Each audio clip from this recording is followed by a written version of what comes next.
որտեղ մենք անընդհատ խնդրեմ ենք ունենում։ Մենք ասում ենք դե օրինակ նայեք, օրինակ բանը, ինչ ասեմ, որ երկրներից մեր գործընկեր, օրինակ Լիտվայում կրթության վրա ծախսվում է հնայի այսինչ տոկոսը։ Եվ մենք ասում ենք դե եկեք բյուջեն մեծացնենք, կրթության վրա ծախսվում է հնայի այսինչ տոկոսը, մերը դրա կեսն է կամ դրա 10%-ն է կամ դրա 5%-ն է։ Բայց հիմա որ հետ գնանք ուսումնասիրենք կառուցվածքը, կարող է պարզվել այդ հնայի այդ տարբերվող տոկոսի 70%-ը հենց շենքերի վարձակալության գումարն է։ Ու մենք անընդհատ չենք կարողանում քաղաքականություն վարենք։ Անընդհատ մեր վիճակագրությունները դեֆորմացված են, որովհետև մեր մոտ բանում կներեք զարգացած երկրներում տենց տող չկա, որի դեմը գրածը լինի ձրի։ Մեր երկրում տողերի 80%-ի դեմը վիրտուալ գրածա ձրի, հետո մենք ասում ենք, բայց այս երկրում հնա այսքան տոկոսն է, մեր երկրում հնա այսքան տոկոսն է։ Մենք մեր հələ հնան ու մեր ծախսերը հաշվել չգիտենք նորմալ։ Մենք ո՞նց ենք պատրաստվում երկիր կառավարել։ Էլ չեմ ասում ո՞նց ենք պատրաստվում համակարգ կառավարել եւ ընդհանուր առմամբ կարծում եմ այդ տրամաբանության ամենամեծ սոցիալ-հոգեբանական խնդիրներից մեկը այն է, որ մենք բան ենք անում, ամեն ինչ չենք տանում դեպի թվայնացում, բառից ոչ թե թվայնացման իմաստով, որ մենք ամեն ինչի թիվը պետք է հասկանանք, ամեն ինչը ծախս է, ամեն ինչի եւ սա իմ կարծիքով սա մի process է, որը մենք սկսել ենք դեռ բավականին երկար ժամանակ առաջ, երբ որ ես ասացի, որ եկեք հարգելի գործընկերներ, եկեք հրաժարվենք կոթողացման տրամաբանությունից։ Կոթողացման տրամաբանությունից պետք է այն ինչ որ մեզ համար կոթող է, այն ինչ որ մեզ համար տաճար է, դեմը պետք է գրենք տաճար, ինչի դեմը գրած չի տաճար, պետք է գրված չլինի տաճար։ Ես օրինակ զարմացա մի հատ շատ հետաքրքիր տեսարանի ականատես եղավ, աղմուկ բարձացավ, որ մարզահամերգային համալիրում տեղի է ունեցել հարսանիք։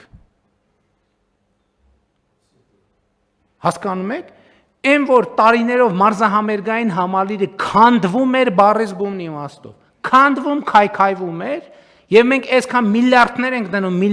ենք դնում, հələ չենք կարող կանգնացնենք քայքայման process-ը։ Բա պետք է տնտեսվարությամբ զբաղվի, բա ասենք մարզահամերգային համալիրում ինչ պետք է տեղի ունենա։ Ինչ պետք է տեղի ունենա, համերգ տեղի ունենա, այն որ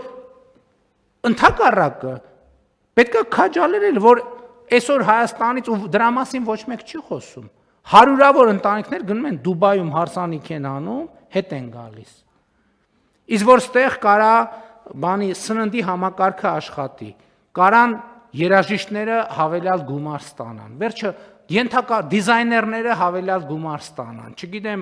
բանի ծառայություններ մատուցողները հավելյալ գումար ստանան, հավելյալ հարկ վճարեն եւ հավելյալ ծախսեր անելու հնարավորություն ունենան, չեկեք ձեր չտանք չմոտենաք համալիրին։ Սենց այս մտածողությամբ հասկանում եք, մենք մեր եկեղեցիներին էլ ենք տենց վերաբերվում։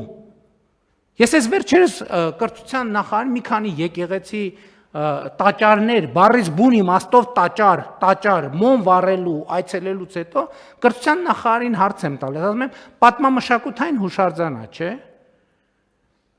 որը այսօր կառավարում է ոչ կառավարությունը, ոչ էլ ՊՕԱԿ-ը կառավարում։ Մենք խնդիր դնում ենք այդտեղի սանիտարական վիճակի մասին։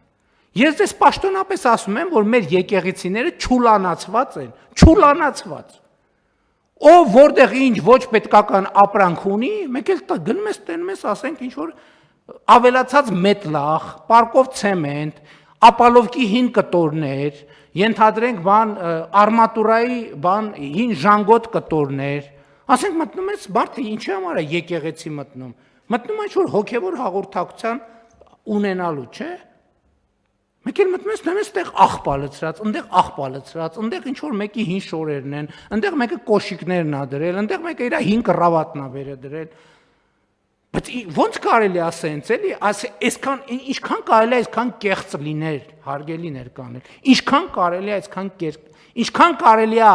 այդքան խոսել սրբության մասին ու այդքան արտասուրբ լնել։ Ինչքան կարելի է ոտի տակ տալ սրբությունները։ Մեկ էլ վայ համալիրում բան ա եղել։ Այն հիմա տարածված է ու ամեն բանի տակ խաչեր են դնում, այն տոնածառի բաներից։ Ընդ որում ոչ մեկ չի հետևում, ես շատ ուշադիր հետևում եմ։ Մի ամսից այդ լուսերի կեսը խփում է։ Ոչ մեկ էլ չի մտածում, որ դա պետքա փոխել։ Կարևորն է, որ առաջին օրվա բացումնարին նկարեցին Facebook-ում գցեցին։ Արդեն երեկոյան ժամերին խաչ չի, սենց կիս այդ բան, ոչ մեկ չի մտածում, որ այդ պետքա փոխել։ Ու սա վերաբերմունքը հասկանում եք, խաչի նկատմամբ էլ այս վերաբերմունքը, հավատի նկատմամբ էլ այս վերաբերմունքը, եկեղեցու նկատմամբ էլ այս վերաբերմունքը, բայց որ հիմա մեկը նախաձեռնություն անի, ասեք տանենք համալիրի գլխին մի հատ մեծ խաչ տնենք, շատ մեծ բան կառաջանա, շատ մեծ ակտիվություն կա, ինչպիսի նվիրական առաջարկություն, իսկապես եկեք տանենք խաչ տնենք համալիրի գլխին։ Հանկարծ հարսանիք, ոչ մի բան հանկարծ ընդեղ տեղի չունենա, այդ որ լավ հոգեհանգիստ լինի, կարելի է անել, բայց հարսանիք, թող գնան Դուբայում անեն, թող գնան Վրաստանում անեն, թող գնան ուրիշ տեղեր անեն, սա ինչ հարսանիք անելու տեղ է, ձեր ցավը տանում, Հայաստանը ձեզ համար հարսանիք անելու տեղ է, չեք կարող գնաք մի հատ նորմալ երկրում հարսանիք անեք, խելագարվել կարելի է ուղղակի, եւ այո, ամեն ինչը պետք է գնանշված լինի։ Եվ իհարկե խոսել ենք Տիկին Անդրեասյան, նաև պետությունը, նաև որպես իրականում տերը այդ օբյեկտների եւ հուշարձանների կառավարությունն է, եւ ես պահանջում եմ, որ այնտեղ ստանդարտներ դրեք։ Չի կարա մեկը իր 5 կոշիկները տանի բանում պահի, եկեղեցուն պահի։ Ասենք 7-րդ դարի, 9-րդ դարի, 11-րդ դարի եկեղեցում տանի իր 5 բաները պահի։ Կամ միջոցառումներ են անում, շատ լավ, ոչ մեկ դեմ չի, հարիսա են կեպում, մատաղ ենք անում, ես ենք անում, են ենք անում, շատ լավ, հետևներից թող մաքրեն։ Դա իմ որպես հոգևոր զգացմունքներ ունեցող մարդու եւ համոզված եմ բազմաթիվ մարդկանց ինձ վիրավորում է, որ ես մտնում եմ, այնտեղ տենում եմ աղբանոց են սարքել։ Եվ ես ձեզ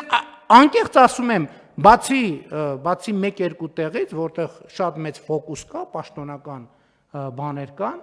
ինստիտուտներ կան, բոլոր տեղերում համատարած այս վիճակն է, բոլոր տեղերում, խնդրում եմ գնացեք ստուգեք։ Ու ոչ մեկ սրա մասին չի ասում, ես չեմ հասկանում, ոչ մեկ չի տեսնում, ոչ մեկի ձեռը բջջային հեռախոս կամ սմարթֆոն չկա, որ նկարի ասի, ես ինչ է, մեր սրբավայրում ես ինչ վիճակ է։ Զարմանալ կարելի է ուղղակի։ Շատ լավ, բայց այն որ բարեփոխումը, այո, անորոշություններ ա բերելու, մտահոգություններ ա բերելու, շահարկումներ ա բերելու, հիմա ասելու են, դպրոցները ուզում են վարձով տան։ Հա, բայց մենք ենք վճարում։